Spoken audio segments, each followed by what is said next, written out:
অপেক্ষা করি, কেন করি তা জানি না, কিন্তু করি। জেনে বুঝেই আমরা অপেক্ষা করি, জানি সে অপেক্ষার কোনো অর্থ নেই, তবুও কিন্তু করি। কিছু অপেক্ষার কোনো কারণ হয় না। ঠিক এরকমই এক অপেক্ষার গল্প আজ তোমাদের শোনাবো।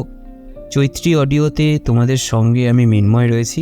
আজকের লেখাটা মানত মণ্ডলের। লিখছেন, নির্জন সমুদ্র সৈকতে ভিজে বালিতে পা ছড়িয়ে বসেছিলাম।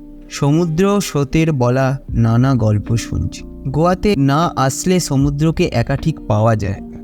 প্রথম দিনটা জার্নির ক্লান্তিমোচক করতে হোটেলে ঘুমিয়ে কাটিয়ে দিয়েছি। তারপর দ্বিতীয় দিন সমুদ্রের তীরে বিস্তীর্ণ বালুচরে বসে সৈকতের দর্শনার্থী আর সমুদ্রের দেখে সময় কাটাতে খুব ভালোই লাগছে। অনেকদিন পর মনটা ছুটি পেল আমার। হঠাৎ ঘাড় ঘুরিয়ে দেখি বাচ্চাদের মতো ঝিনুক করাচ্ছে একটা মেয়ে। দেখতে দেখতে চোখটা আটকে গেল তার দিকে। তার দূরে বালির ওপর দুদিকে হাত ছড়িয়ে আকাশের দিকে তাকিয়ে থাকা মেয়েটা কি যেন বলল।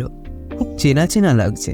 গোয়া মানেই 50টার ওপর সমুদ্র সৈকত আছে। আরশি গ্রামের এই সমুদ্র সৈকতে জনমানব খুব একটা নেই বললেই চলে। কিন্তু মেয়েটা একটু ভালো করে খেয়াল করতেই মাথার মধ্যে স্মৃতির পাতাগুলো যেন দুলে উঠল। সুপ্রান্তিকা না?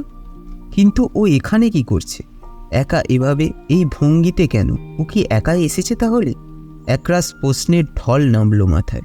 উঠে দাঁড়ালাম। তারপর সমুদ্র স্রোতগুলোর মতো উৎসাহ নিয়ে এগিয়ে গেলাম এক পা করে ওর দিকে। মাঝখানে অবশ্য কেটে গেছে অনেকগুলো বছর। জানি না ও আমায় চিনতে পারবে কিনা। অনেক বদলে গেছি আমি, যদিও ও এখনো একই রকম আছে। একটু সামান্য মোটা হয়েছে বোধহয়। কাছে গিয়ে পেছন থেকে ডাকলাম, সু।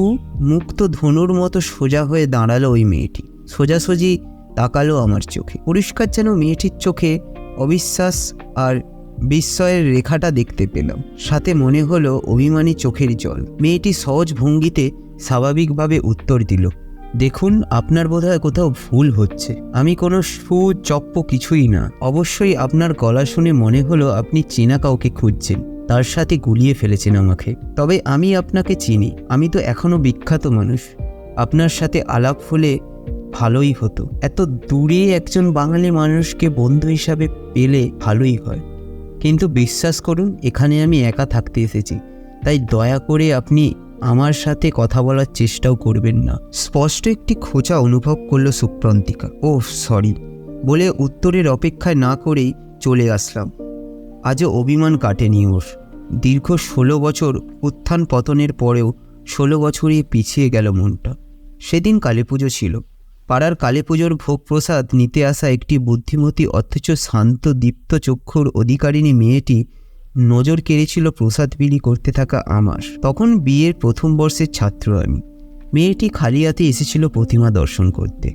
গরম খিচুড়ির পাতা হাতে নিয়ে এহাত ওহাত করছিল সে। সুযোগে বাড়িয়ে দিয়েছিলাম আর দুটো এক্সট্রা শালপাতা আর রুমালটি। ভিড় ছিল না তেমন। রুমালে কিছু লেখা ছিল, সেটা দেখেছিল ও। তবে মেয়েটি দুটোই গ্রহণ করে মুখে স্বস্তির হাসি দিয়ে বলেছিল, আপনাকে রুমালটা আমি কাল দিয়ে যাব। শুনেছি কাউকে নাকি রুমাল দিতে নেই। 19 বছরের যৌবনে পা দেওয়া আমার মন উথাল পাতালে কেটেছিল সেই রাতটা। কি বলবে সে পরের দিন? প্রথম ভালোবাসা বোধহয় এমনই হয়। যথারীতি পরের দিন বিকালে মেয়েটি এসেছিল তাকে রুমালটি ফেরত দিতে। একটি ধন্যবাদের সাথে ফেরত দিয়ে চলে যাওয়ার সময় আমি কিছু ডেকেছিলাম, শোনো। মেয়েটি ঘুরে দাঁড়াতেই বলেছিলাম, তোমার নামটা একটু বলবেন? মৃদু হেসে শান্ত স্তরে উত্তর দিয়েছিল মেয়েটি, সুপ্রান্তিকা। আমাদের বাড়ির 6টা বাড়ির পরেই ফ্ল্যাটে বাবা মার সাথে থাকে সে। পড়াশোনা করত, বিয়ের প্রথম বর্ষের প্রথম পরিচয়। এরপর প্রায়শই তার ছুটির সময় কলেজের সামনে আবিষ্কার করতে শুরু করলো সুপ্রান্তিকাকে। আমাকে ও পেয়ে যেত ওর কলেজে কিংবা গানের স্কুলের সামনে। টুকটাক কথা হতো আমাদের। সুপ্রান্তিকা প্রথমে জিজ্ঞেস করত হঠাৎ দেখা হবার কারণ কি। উত্তরে প্রায়শই শুনতে পেত, এই তো বন্ধুর বাড়ি থেকে ফিরছিলাম, পথে তোমার সাথে দেখা হয়ে গেল, ভালোই হলো, চলো একসাথে বাড়ি ফেরা যাক। ও আর যাই হোক বোকা ছিল না, সে সবটাই বুঝতো, বুঝেও প্রশ্রয় দিত। হ্যাঁ, একটু প্রশ্রয় দিত বই কি। ধীরে ধীরে তার নামটা বদলে গেল সু বলে।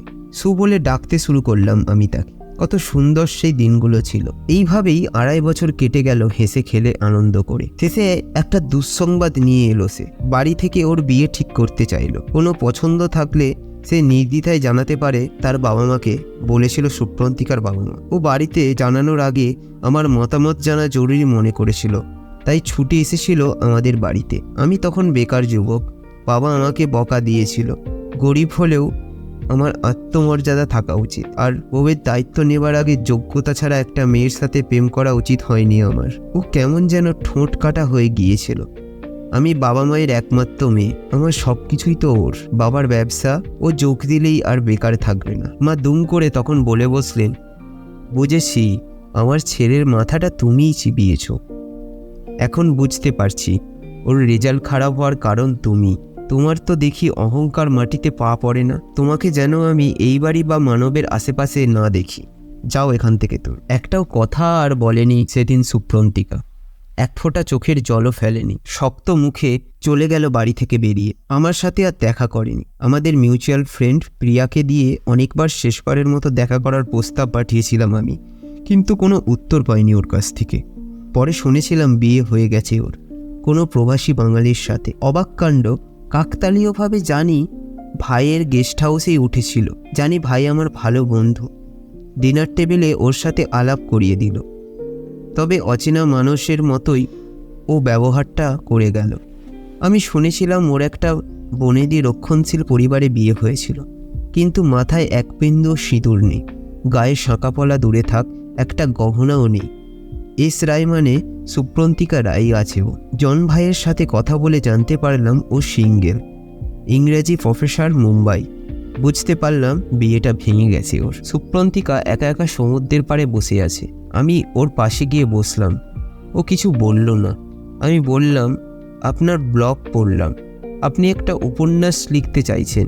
লিখছেন কি? একটা সংক্ষিপ্ত গল্প বলি, ওটা রং টং চড়িয়ে লিখবেন। একটা ছেলে একটা মেয়েকে খুব ভালোবাসত, কিন্তু তার মানে কোনোদিন সে মেয়েটিকে বলে উঠতে পারেনি, কারণ মেয়েটা তার ভালোবাসার প্রস্তাব দেওয়ার সুযোগটাই দিতে চায়নি। কিন্তু হঠাৎ মেয়েটির বাড়ি থেকে বিয়ে ঠিক হলো। মেয়েটা তখন জানালো সে ছেলেটিকে বিয়ে করতে চায়, তাই ঘর সংসার বাঁধার জন্য যে প্রস্তুতি সময় লাগে সেটা সে জানতো না।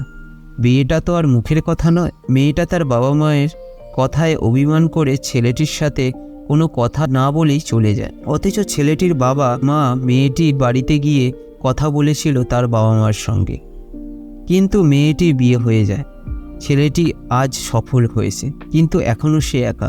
সে অপেক্ষায় কাটিয়ে দিয়েছে অনেক কটা বছর মেয়েটির জন্য। তারপর একদিন দেখা হলো মেয়েটির সাথে তার, কিন্তু মেয়েটি তাকে ক্ষমা করলো না। তাই ছেলেটা নিজেকে সঁপে দিল সমুদ্রের কাছে। কথাগুলো শেষ করেই আমি অন্ধকার উত্তাল সমুদ্রের দিকে হাঁটতে শুরু করলাম। ভয় করছিল মনে মনে, যদিও অভিমান না ভাঙে তাহলে তো মরতে হবে ভার্জিন অবস্থায়। যাক, এ যাত্রায় বেঁচে গেলাম। পেছন থেকে দৌড়ে এসে জড়িয়ে ধরলো ও আমাকে। এখনও সেই রকম পাগল আছে, একটুও বদলায়নি ও। তোমার মা বাবা এসেছিল শুনেছি, কিন্তু ততদিনে সব ঠিক হয়ে গিয়েছিল আমার বাড়ি থেকে। কিন্তু পরে সংসারটা আমি করতে পারলাম না। আমিও তো তোমাকে খুঁজছি কত। তুমি বিদেশে চাকরি করতে চলে গিয়েছিলে। অনেক অপেক্ষা করেছি, রাগ অভিমান অনেক ছিল। হয়তো তখন পেলে খুন করে দিতাম। বাবা মার ওপর একটা কথা বলার সাহসও ছিল না আমার। তোমার পরে ভাবলাম, আমার ওপর তো কোনোদিন কোনো কথা বলতে পারোনি তুমি, এমনকি বলতে পারোনি আমি তোমাকে ভালোবাসি। প্রিয়ার সাথে কথা হলো, তুমি নাকি এখনও বিয়ে করনি। কার জন্য তোমার এই অপেক্ষা? তোমার জন্য আজও অপেক্ষা করি। কত শত অপেক্ষা করেছি, তাই তো আজও তোমার জন্য প্রহরের দিন গুনছি। শেষমেশ অপেক্ষার কি? আপনারা শুনছিলেন মানত মণ্ডলের কলমে অপেক্ষা। আজকে আমাদের গল্প পাঠে এবং বিভিন্ন চরিত্রের মিন্ময়। এই গল্পটি আপনাদের শোনার জন্য আমাদের চৈত্রী অডিওর পক্ষ থেকে অনেক ভালোবাসা। সামনের সপ্তাহে আরও এক প্রেমের গল্প নিয়ে আমরা ফিরে আসছি। ততক্ষণ সবাই ভালো থাকবেন। শুভরাত্রি।